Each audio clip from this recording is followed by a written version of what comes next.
Hi, today I want to talk to you about consciousness. To be specific, I want to talk about the problem which philosophers call the mind-body problem. The 17th century philosopher René Descartes proposed that our consciousness is made of a different type of substance from the rest of the physical world. Objects, such as rocks and chairs, are composed of physical substance. However, Descartes proposed that the human mind is composed of a non-physical mental substance. This theory is called dualism because it proposes that the universe is composed of two different types of substance. One of Descartes' admirers was a member of the royal family of the Kingdom of Bohemia. The Princess Elizabeth of Bohemia was an amateur philosopher with a fascination about consciousness. She was also a fan of Descartes. However, in 1643, Elizabeth wrote a letter to Descartes as she felt she had found a problem with Descartes' theory of dualism. Here is the problem which Elizabeth described in her letter. If our minds are truly made of an immaterial substance, something beyond the laws of physics, then how can our minds ever interact with the physical world? As an example, how can our immaterial minds ever move our physical arms and legs? What happens at the interaction point? Surely something immaterial will just pass through a material object without affecting it. This is the problem which we now know as the mind-body problem. It is similar to the question of how ghosts in movies and cartoons can walk through walls but conveniently do not fall through the floor.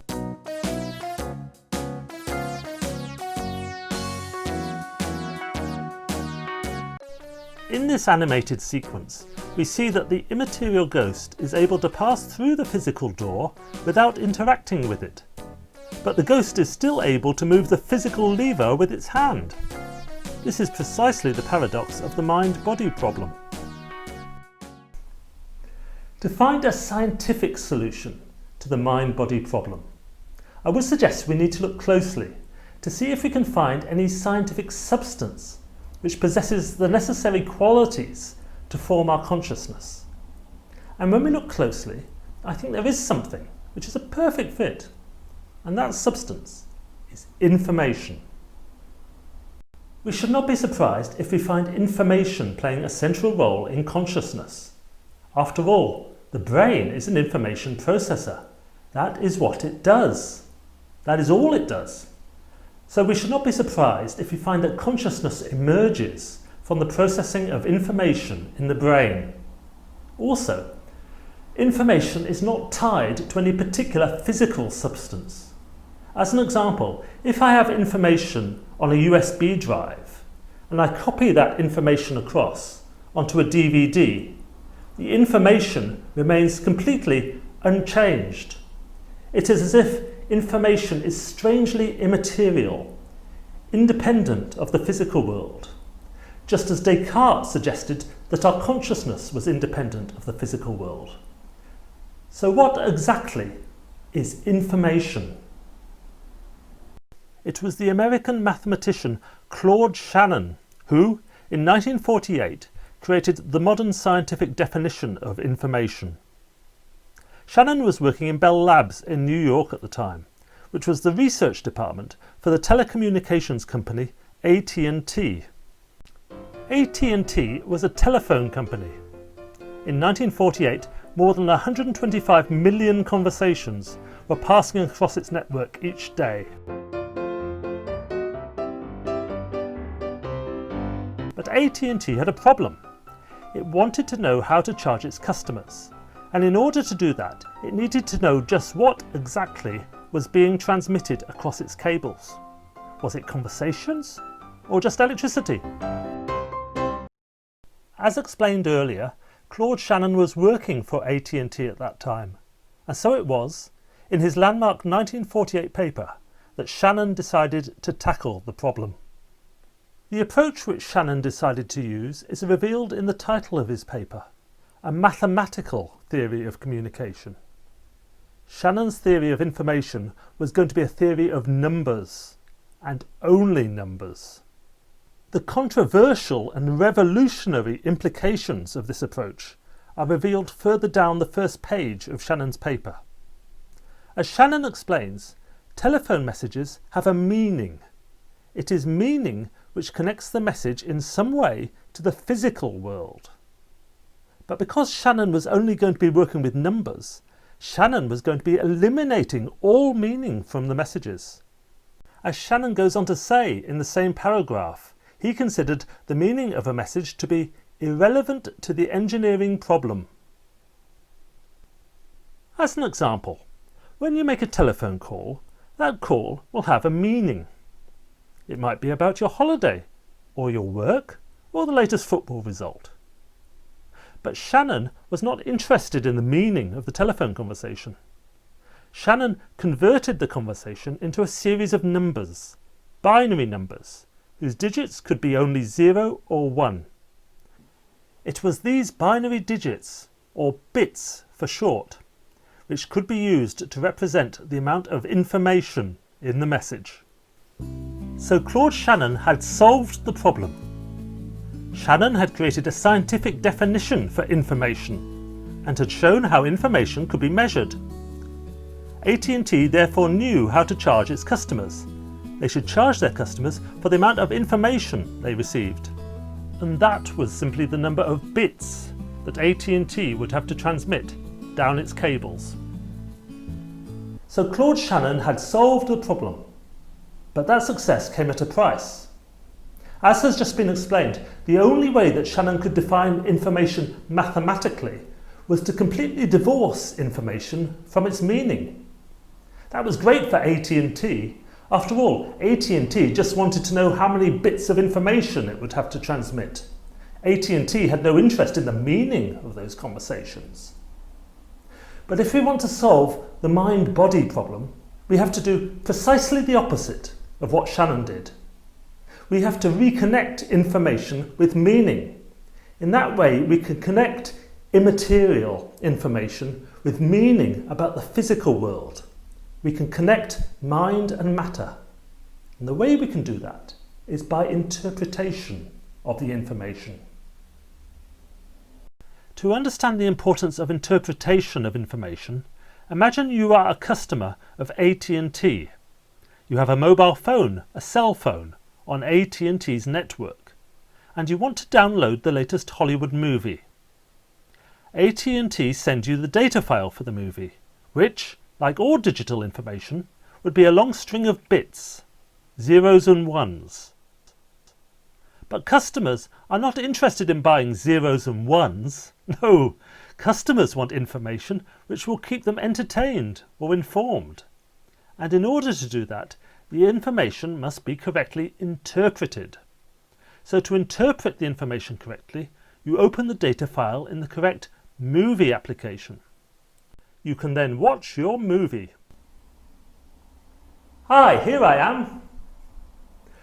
So you have opened the data file in the movie application, and now you can see your favourite Hollywood movie star. So by opening the data file in the movie application, you interpreted the information correctly. You connected the information with its correct meaning. You thereby reversed the process of Claude Shannon, which disconnected information from its meaning. However, if you had opened the data file in an audio application, such as a music application, you would have heard nothing but noise. So correct interpretation of information is clearly essential. And, as we shall now see, there is one type of interpretation of information which potentially could solve the mind-body problem. Consider a long string of bits, zeros and ones. This represents raw information as defined by Claude Shannon. But on their own, these ones and zeros mean nothing. What is important is how we interpret this information.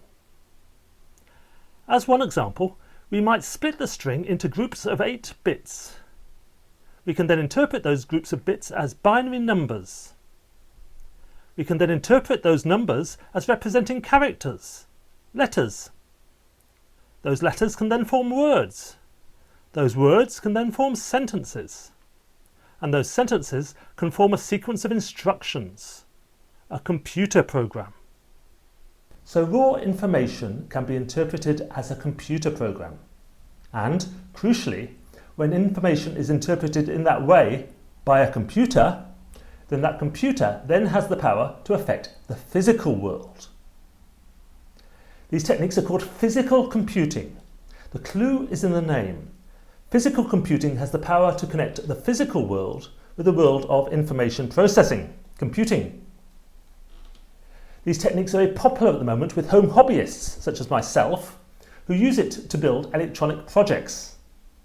Physical computing uses small circuit boards such as this Arduino and this Raspberry Pi.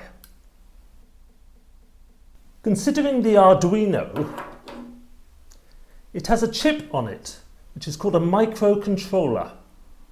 This is like a trimmed down computer. It can store and execute very short, simple computer programs. It also possesses input and output pins, which you can easily access from the microcontroller. And so you can easily control external devices, such as a washing machine or a robot arm. Yes, that actual computer program which you just saw in the previous video, that has been downloaded into this Arduino here, which controls this robot arm. That information which controls this robot arm can then move physical material, such as when the arm moves a box around or builds something. It is said that the information has then gained causal power over matter, as we shall now see. One of the great things about the Arduino is that it can be powered by a single 9-volt battery. So I just plug the battery in there. I put a chess piece there. And we're off.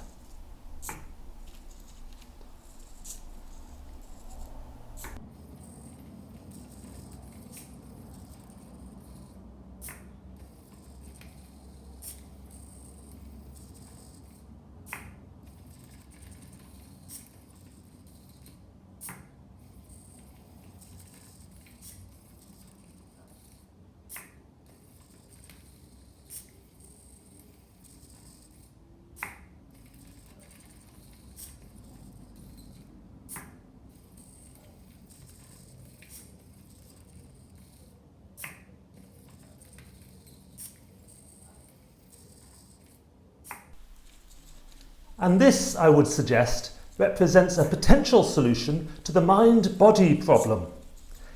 Information can be interpreted by an information processing device, such as a computer or a brain.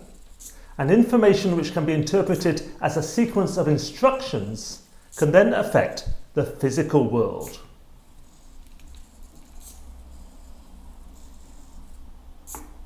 If you want to know more, you should investigate my series of science books.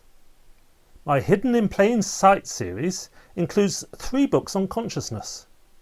Hidden in Plain Sight 12 is subtitled Consciousness and the Steam Engine.